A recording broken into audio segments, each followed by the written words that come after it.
O poder da pressão. Não queremos, irmãos, que ignoreis a natureza da tribulação que nos sobreveio na Ásia, porquanto foi acima das nossas forças, a ponto de desesperarmos até da própria vida.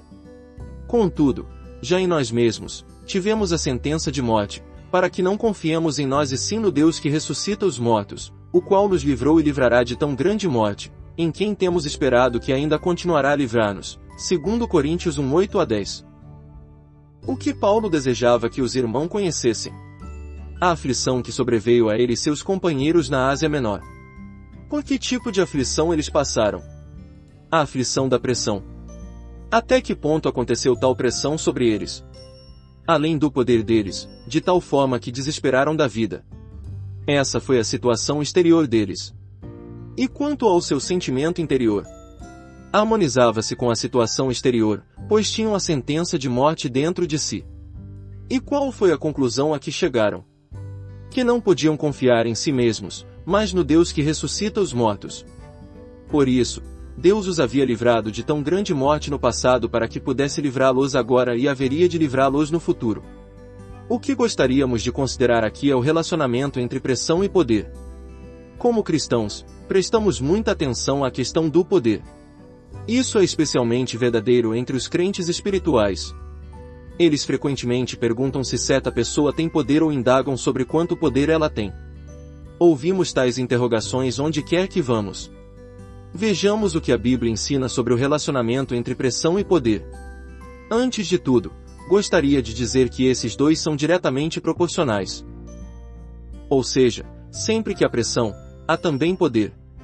Se um cristão não sabe o que é pressão, ele não tem conhecimento do que seja o poder.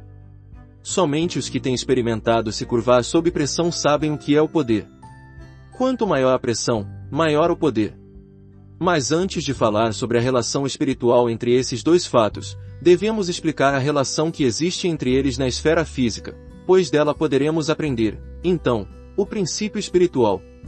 Você já observou como a água é fervida em uma caldeira aberta? Você pode ter visitado uma loja que vende água quente. A água é fervida ali desde a manhã até a noite, ano após ano. O vapor escapa e enche a casa, porém não está sendo utilizado por não haver pressão. Mas se em outro lugar nós observarmos outro tipo de caldeira, seja dentro de uma locomotiva ou em um barco a vapor, veremos que os operários acendem um fogo forte debaixo da caldeira permitindo que a água nela ferva, mas, diferentemente da loja que vende água quente, eles não deixam que o vapor escape. A caldeira, nesse caso, é feita de aço grosso e o vapor é continuamente pressionado dentro dela. Ela começa a reunir força devido à pressão exterior, visto que o vapor não pode expandir-se, conduzindo ao seguinte resultado: ele se condensa numa espécie de poder. E quando o poder do vapor é liberado por meio de uma pequena abertura, ele começa a mover o trem ou o barco. Agora, o vapor na loja de água quente e o vapor na locomotiva são o mesmo. Por que, então, existe tal diferença no poder? O vapor gerado na loja é inútil, mas o da locomotiva é tremendamente útil. A razão é porque num caso não há pressão, permitindo que o vapor se disperse e se torne inútil, mas no outro caso, o vapor permanece constantemente sob pressão, é pressionado e canalizado por uma abertura e é, finalmente, transformado em grande poder. Aqui, então, está uma lei ou princípio espiritual a ser derivado da lei física, onde não há pressão, não há poder, mas a pressão pode produzir poder e o faz. Todavia, para um cristão conhecer o que é poder, ele precisa conhecer, primeiro, o que é pressão. A pressão estava sempre presente com os apóstolos do Novo Testamento. Eles eram pressionados diariamente e pesadamente sobrecarregados. Muitas coisas eram tão amontoadas sobre eles que poderiam roubar-lhes qualquer dia de paz. Mas Deus usou esse fenômeno para dar-lhes poder. Pelo fato de serem excessivamente pressionados, não havia ninguém que tivesse tal poder como os apóstolos, pois a pressão os levava a olhar para Deus. Permita-me perguntar: quão grande é a pressão sobre você? Você só pode medir seu poder pela pressão que recebe. O poder do vapor é medido pela pressão da caldeira. Da mesma forma, o poder de um crente nunca pode ser maior do que a pressão que ele suporta. Se alguém deseja saber quão grande é seu poder diante de Deus, precisa compreender que seu poder não pode exceder a pressão que recebe de Deus. Essa é uma lei espiritual básica. Às vezes, como cristão, você ora: ó Deus, dá-me poder. Você sabe o que está realmente pedindo. Se Deus responder à sua oração, certamente Ele colocará você sob pressão, pois Ele sabe que o poder da vida é gerado pela pressão da vida. Uma vida sob pressão é uma vida com poder, enquanto uma vida sem pressão é uma vida sem poder.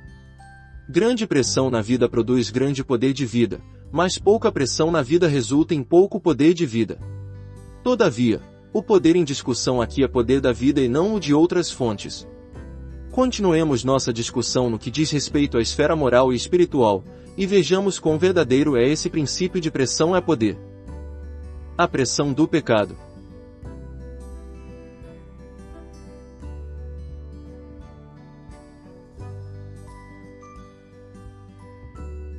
Quantos de nós têm alguma experiência nítida de vencer o pecado?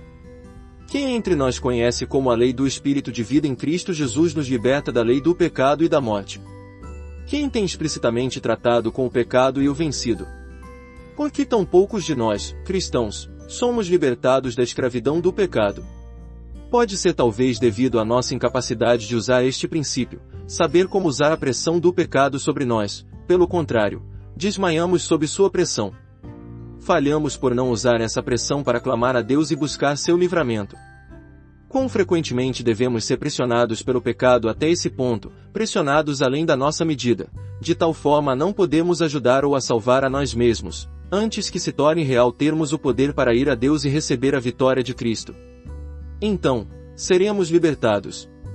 Suponhamos, por exemplo, que um crente, involuntariamente, conte mentiras com frequência. Um pequeno descuido e uma mentira escapará da sua boca. Ele não poderá vencer esse pecado se não tiver a consciência da impiedade das mentiras e da dor do mentir, tampouco sentirá profundamente que está sob a opressão das mentiras e que não tem força alguma para lutar contra elas. Somente quando desejar não cometer esse pecado é que ele reconhecerá quanto está sob sua pressão. Lutar contra o pecado só aumenta cada vez mais nesse cristão a consciência da opressão do pecado. Ele ainda não pode falar sem mentir e vai se tornando cada vez mais e mais miserável. Quando e como pode ele encontrar livramento desse pecado? Não antes de confessar, um dia, que, não importa quanto tente, ele simplesmente não pode vencer esse pecado e sente que seria melhor se estivesse morto. Está tão consciente da pressão desse pecado que não pode mais suportá-lo. A pressão no momento é grande o suficiente, e por isso, o poder de vencê-la torna-se suficientemente grande também.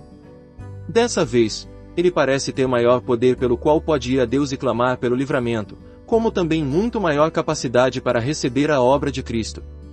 Em seguida, dirá a Deus: ó Deus, não posso viver se tu não me capacitares a vencer meu pecado por meio da obra consumada do Senhor Jesus. Quando se apega a Deus dessa forma, ele vence. Você vê como a pressão do pecado lhe dá poder para ir a Deus em busca do livramento. Usemos outra ilustração. Um crente é incomodado por pensamentos impuros. Ele não tem como refrear esses pensamentos impuros.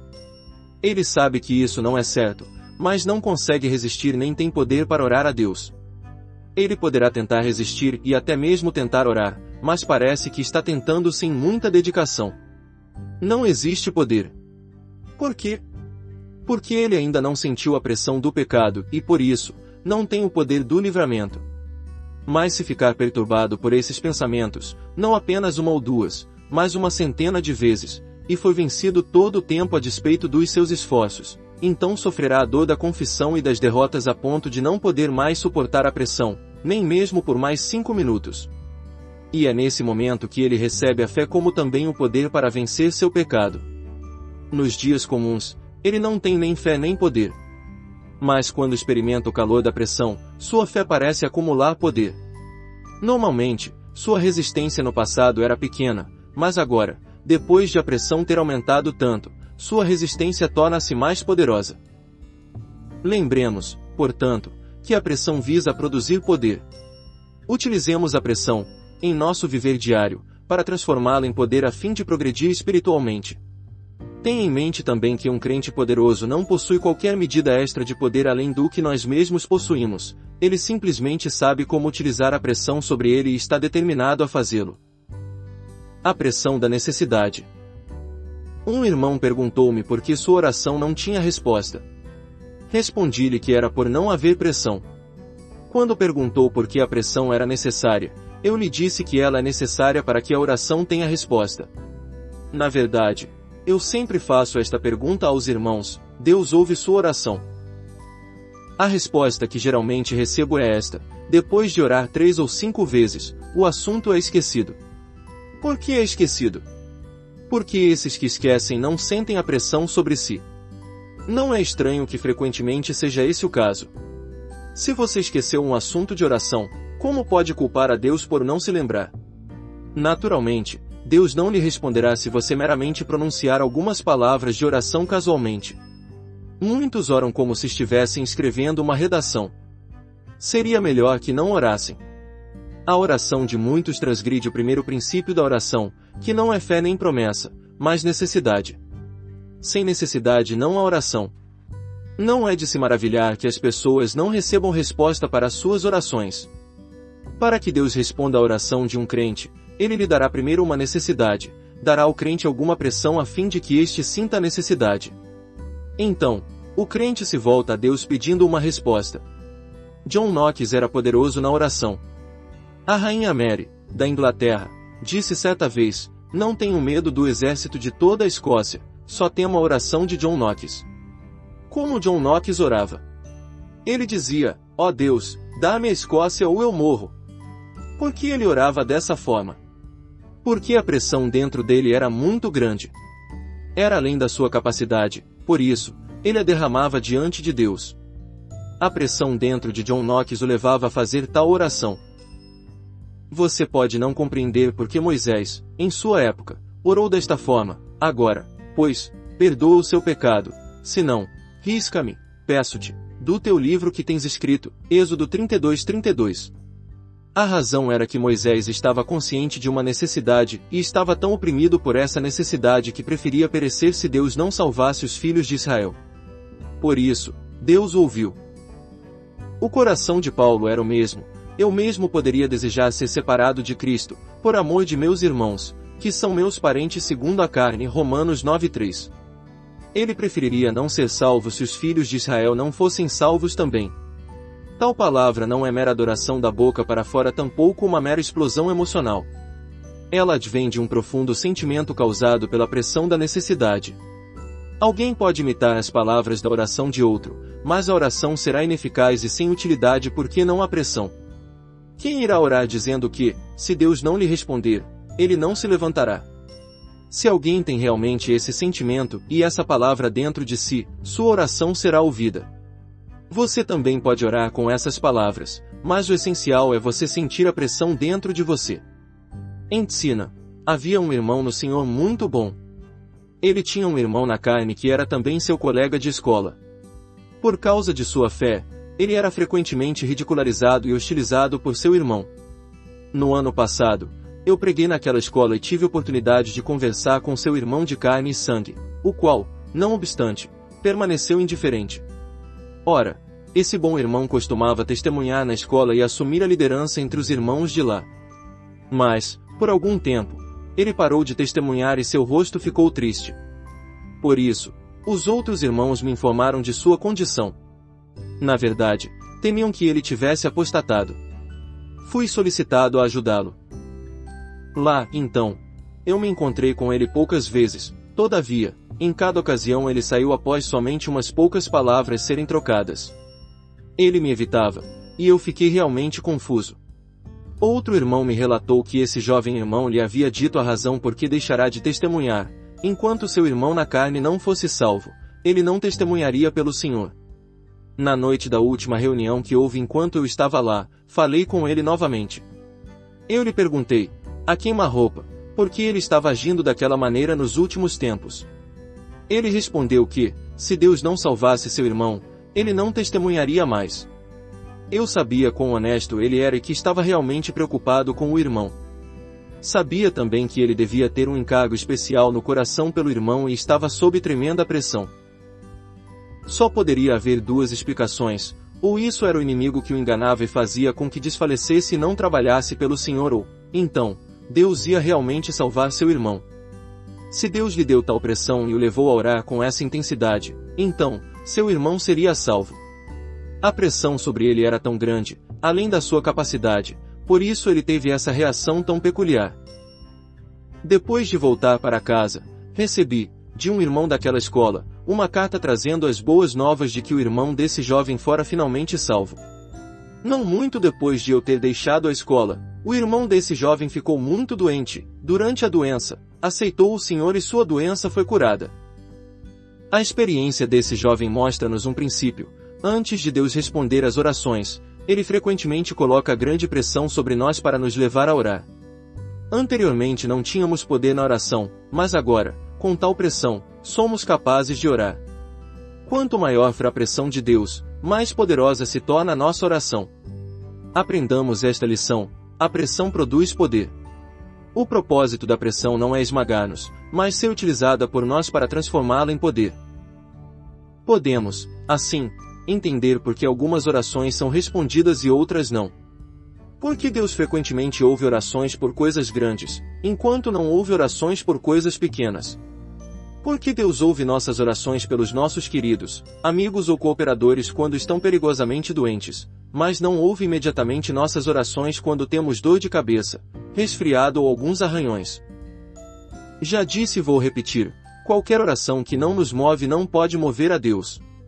Isso está relacionado ao poder, e o poder é determinado pela pressão.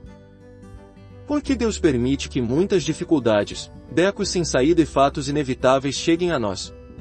Por nenhuma outra razão a não ser chamar-nos a utilizar tal pressão e nos tornarmos poderosos na oração. Nosso fracasso está em não sabermos como fazer o uso da pressão para transformá-la em poder. Devemos saber que todas as pressões têm um propósito. Entretanto, não devemos esperar até que a pressão se torne excessivamente insuportável antes de orar. Devemos aprender a orar sem pressão como também com pressão. Se há pressão, utilizemos cada uma transformando-a em poder. Fazendo assim, reconheceremos que sempre que a pressão surgir, Deus vai manifestar o poder de ressuscitar os mortos. Não existe poder maior do que o poder da ressurreição. E quando estivermos oprimidos além da esperança, experimentaremos o poder da sua ressurreição fluindo de dentro de nós. Quantas vezes em sua vida suas orações foram respondidas? Sem dúvida, você deve ter tido suas orações respondidas pelo menos algumas vezes. Por que essas poucas orações foram respondidas? Não foi porque você sentiu a pressão e, por ser tão grande, você derramou seu coração diante de Deus. Talvez você nunca tivesse jejuado antes, mas, naquele dia particular, você nada pôde fazer a não ser jejuar. Você sentiu que estava sendo pressionado a ir diante de Deus e não mais considerava a oração uma carga. Bem ao contrário, a oração para você se tornou, naquele dia, um meio para descarregar um encargo. A pressão das circunstâncias.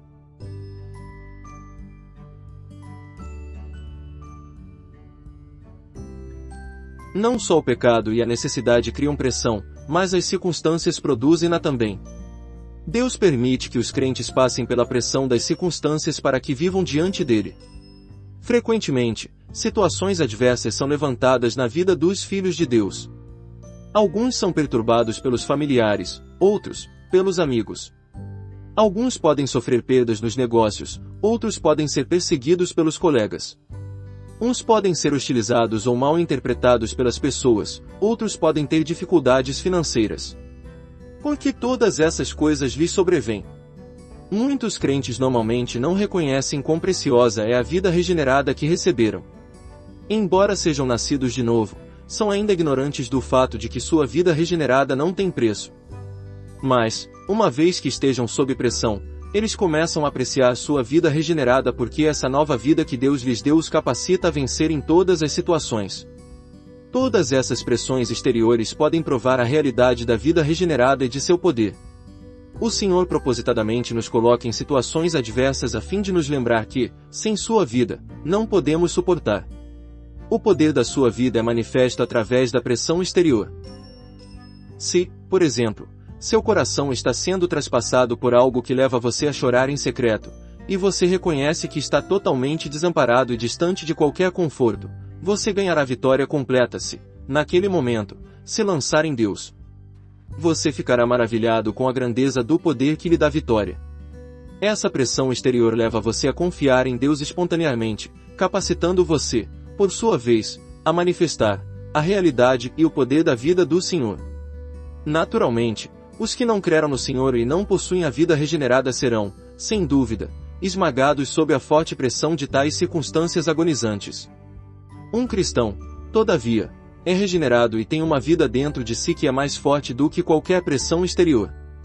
Quando é oprimido, então, ele vence, visto que a pressão das circunstâncias simplesmente comprova a vida regenerada dentro dele. Li uma vez um panfleto intitulado Seja uma Máquina de Gás. Ele contava a história de certa pessoa. Na cidade americana de Pittsburgh, a comunidade toda naquela época usava lâmpadas a gás. O proprietário da companhia de gás era cristão. Em certa época, ele começou a enfrentar muitas situações adversas. Seus clientes o acusavam frequentemente de coisas que não tinham nenhuma relação com ele. Pessoas que negociavam com ele opunham-se-lhe e recusavam dar-lhe a devida cortesia. Então, ele orou a Deus pedindo que lhe concedesse poder para vencer todas aquelas dificuldades. Mas, depois de orar assim, sua situação apenas piorou.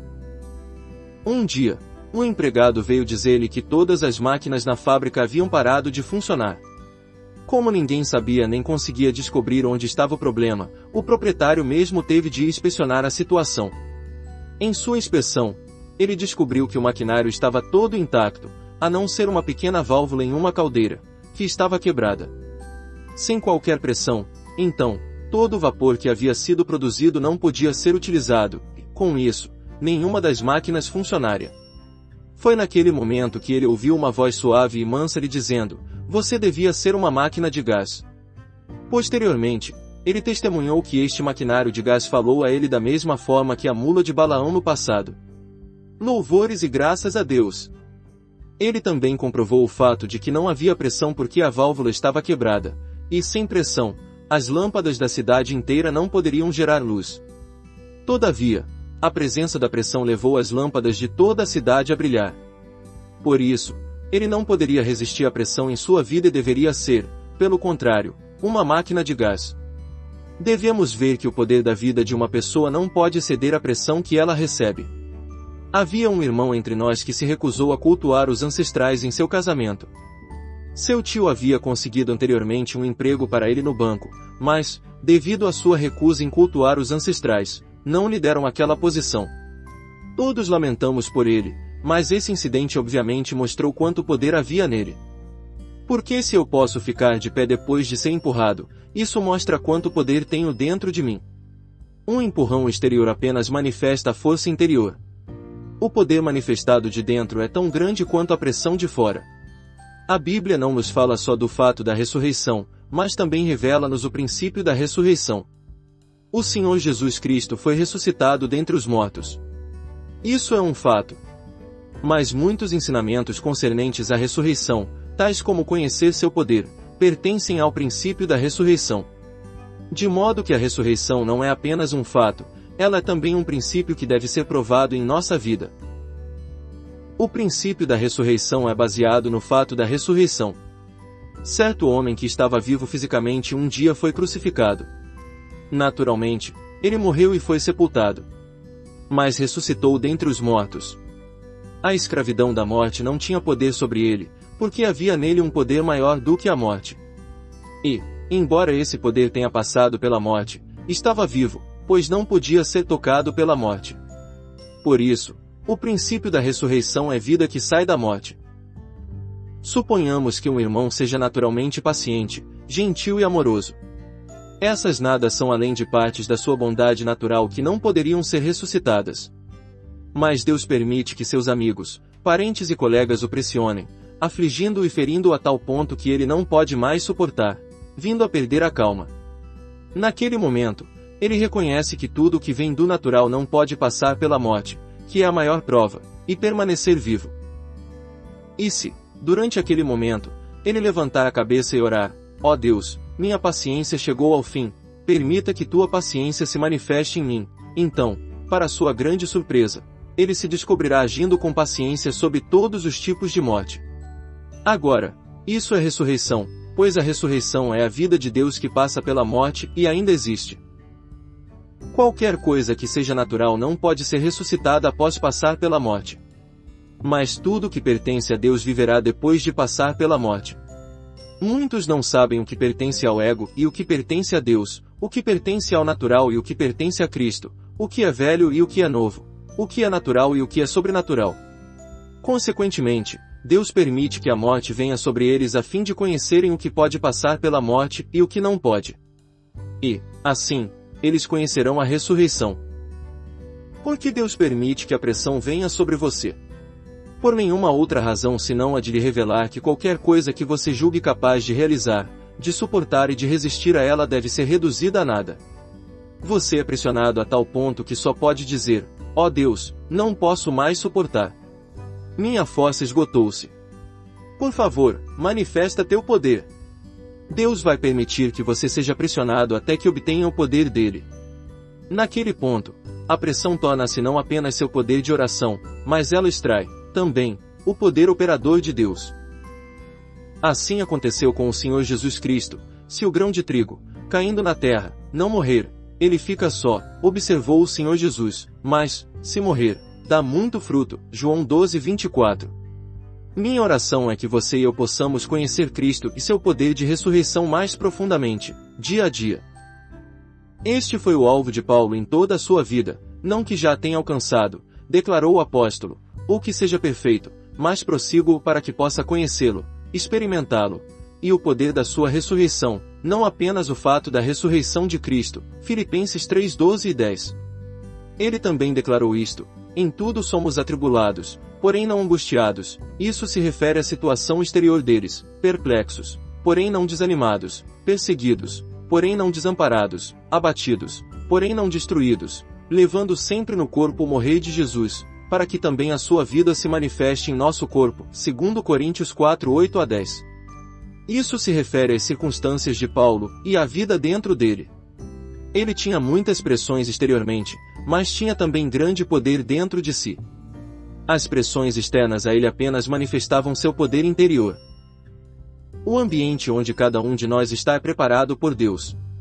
Por favor, lembre-se de que você está onde está pela ordenação dele, seja no lar, na escola ou no trabalho. Sejam quais forem as circunstâncias em que você se encontrar, sejam elas suaves ou ásperas, Deus quer que você manifeste a vida de ressurreição de Cristo. O crescimento de um cristão depende da maneira como ele lida com o ambiente onde está. Todas as coisas que nos pressionam muito têm como propósito treinar-nos para conhecermos o poder da ressurreição. Quem é o mais poderoso? Aquele que oferece mais orações será, sem dúvida, o mais poderoso. Mas o que significa alguém dizer que a vida mais profunda possui maior poder? Significa nada mais do que isto: a pessoa que tem mais pressão tem mais habilidade para tratar com ela. De modo que a profundidade da vida de um crente pode ser medida pela maneira como ele trata com sua pressão. Infelizmente, o cristão, com muita frequência, gosta de preservar seu poder natural. Ele não quer morrer, exatamente como Pedro não queria que o Senhor morresse. Entretanto, se o Senhor não tivesse morrido, hoje não haveria ressurreição. Muitos cristãos consideram, como vida boa, aquela que tem poucas dificuldades e angústias. Sempre que deparam com alguma coisa dolorosa, eles pedem a Deus para removê-la. Podemos dizer que eles estão vivendo, mas isso certamente não pode ser chamado de ressurreição. Suponhamos que, em sua constituição natural, você pudesse suportar a censura de 10 pessoas, mas não mais. Assim, pede a Deus para não permitir que você seja tentado acima da censura dos 10. Mas Deus permite que a pressão de 11 pessoas venha sobre você. Em tais situações, você, por fim, clama a Ele que não pode mais suportar, pois está além da sua capacidade.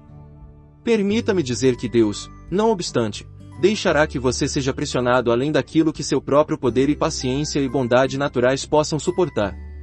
O resultado será que você dirá a Ele que não pode mais suportar e pedirá que lhe conceda o poder para vencer.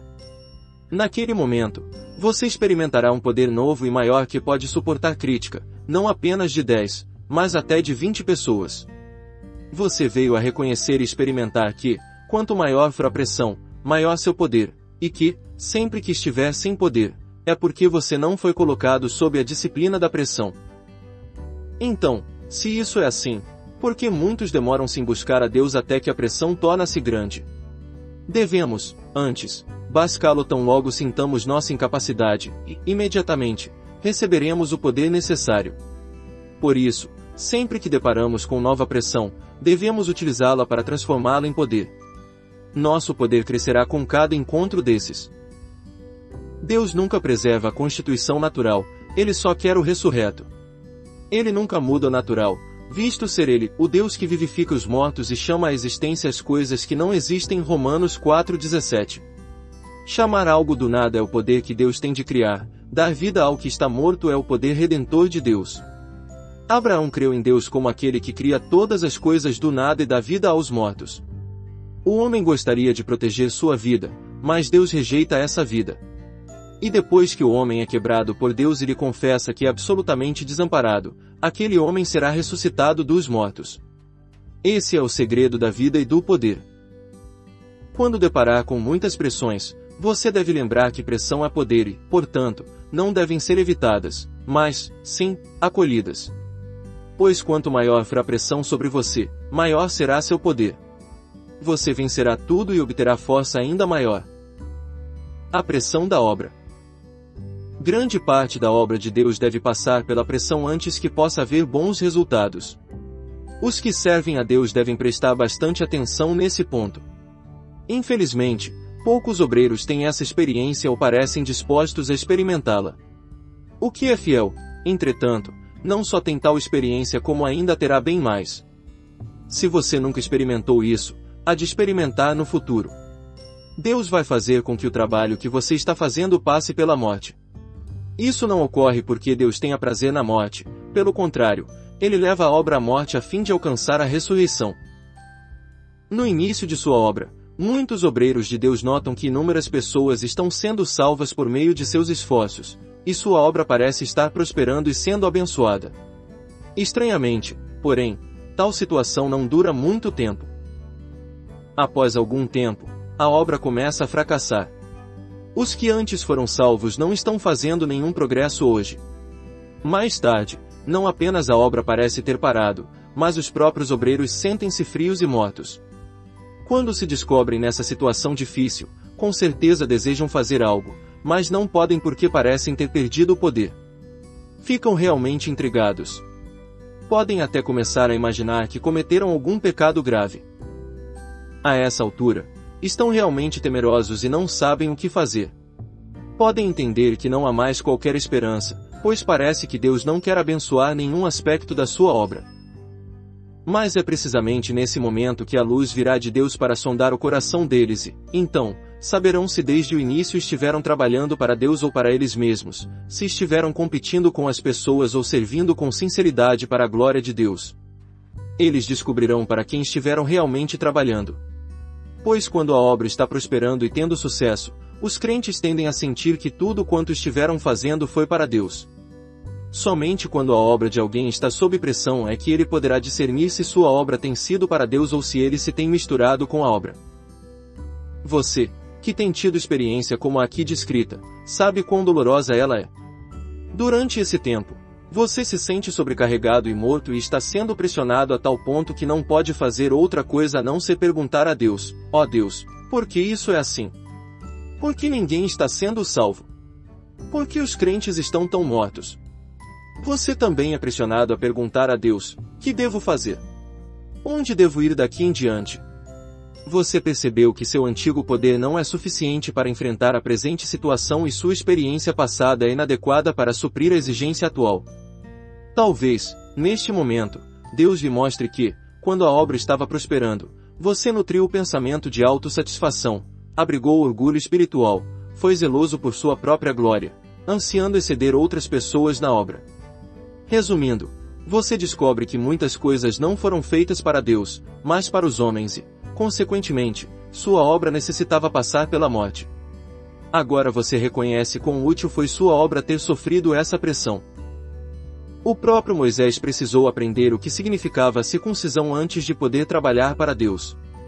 Em certa ocasião, Deus quis matá-lo, porque ele não era ainda um esposo sanguinário, visto ter falhado em circuncidar seu filho nascido de sua esposa Zípora, a qual, aparentemente, se havia oposto à prática sanguinária, a qual, no entanto, agora, o fez, quando viu a vida do marido em perigo. Êxodo 4, 24 a 26. Deus não ia permitir que a carne se misturasse com sua obra, para a qual ele estava chamando Moisés. Deus vai permitir que você seja pressionado até o ponto em que não lhe importará se a obra morrer, que ninguém seja salvo e todos os irmãos sejam espalhados. Isso porque a obra, na verdade, tudo, pertence a Deus e não mais a você. Naquele momento, você dirá a Deus que, desde que ele glorifique seu próprio nome, para você não faz diferença se ele destruir a obra e tudo mais também.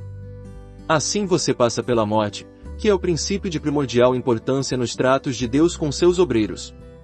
E, daí em diante, Deus colocará o encargo da obra novamente sobre você. Como isso é diferente do que era antes? Antes a obra era sua e você a realizava por interesses próprios.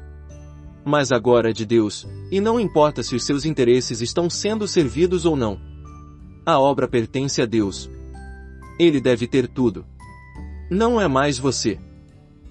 De modo que, nessa nova situação, você pede a Deus para lhe dar poder a fim de que possa realizar sua obra sob tais circunstâncias trevosas e secas. Você reconhece ter estado sob pressão por algum tempo, e por isso, pede a Deus para reavivar sua obra. Dentro de pouco tempo, haverá novas mudanças. A situação próspera retornará e você verá, claramente, que isso não é algo feito por você, mas somente pelo próprio Deus por intermédio de você. O resultado é que a pressão que você suportou lhe deu novo poder para trabalhar. Antes era você quem trabalhava, mas agora é Deus trabalhando, pois ele levou sua obra à ressurreição através da morte. Daí em diante, ninguém pode impedir a obra dele. Quão lamentável que muitos dos obreiros de Deus recusem colocar-se em suas mãos. Entendamos que, se alguém é fiel e obediente, ele não será poupado de pressão excessivamente grande e não terá sequer um dia confortável. Certa vez, alguém perguntou a um irmão no Senhor como ele passava seus dias em Xangai, quão confortáveis eram e se ele tinha provações. O irmão, sorrindo, respondeu: existe alguém verdadeiramente usado pelo Senhor que não tenha provações e que possa passar todos os seus dias confortavelmente. Nosso poder não pode exceder a pressão que recebemos. Quanto maior for a pressão que Deus mede para nós, maior o poder que crescerá dentro de nós. Deus trabalha por meio do processo de morte. Sem passar pela morte, ninguém pode fazer nada. O que eu mais temo é que muitos não utilizem a pressão que lhes é dada. Ela será mais como vapor numa loja de água quente, que é desperdiçado, em vez de utilizado para mover um veículo. Nos últimos 2 anos, tenho sentido profundamente que a pressão é o auxílio para o poder. Se você tiver tal experiência, concordará que todo o seu poder só pode vir da pressão, que o poder que você tem em seu contato com as pessoas procede da pressão.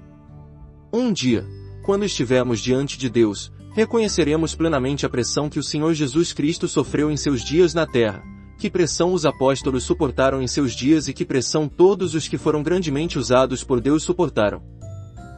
A pressão do inimigo.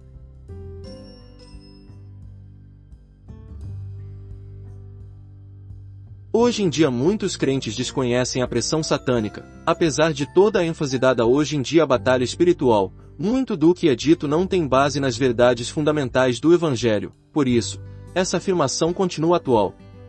Todavia, o inimigo pode trazer muitos males ao ambiente onde estamos como também à nossa vida.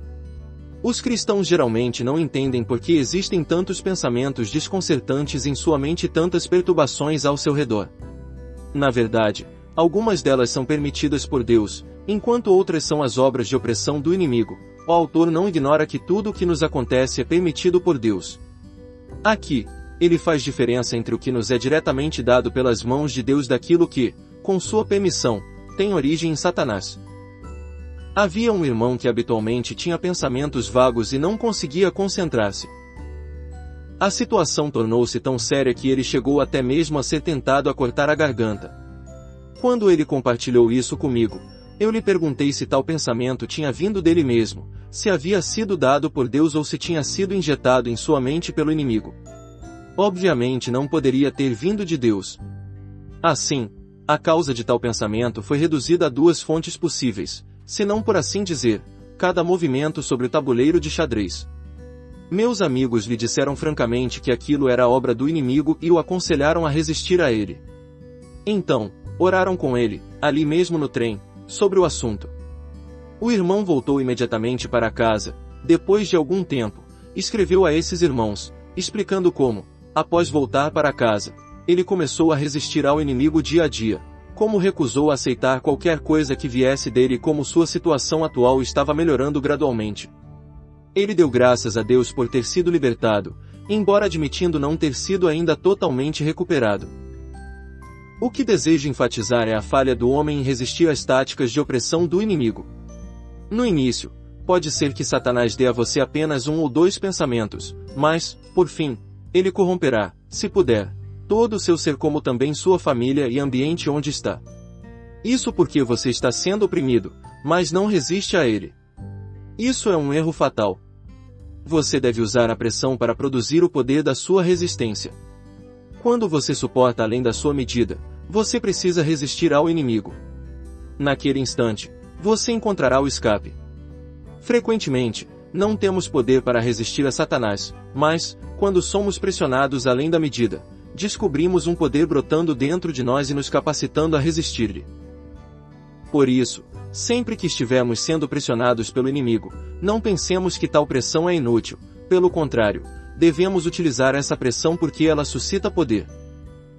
Guardemos em mente isto: se soubermos como utilizar a pressão, ela não permanecerá em nosso caminho. Verdadeiramente, quanto mais pesada a pressão, maior o poder de resistência. Que o Senhor nos capacite a resistir ao inimigo. Extraído do livro O Poder da Pressão Vatmanei. Inscreva-se no canal. Desfrutar é bem melhor.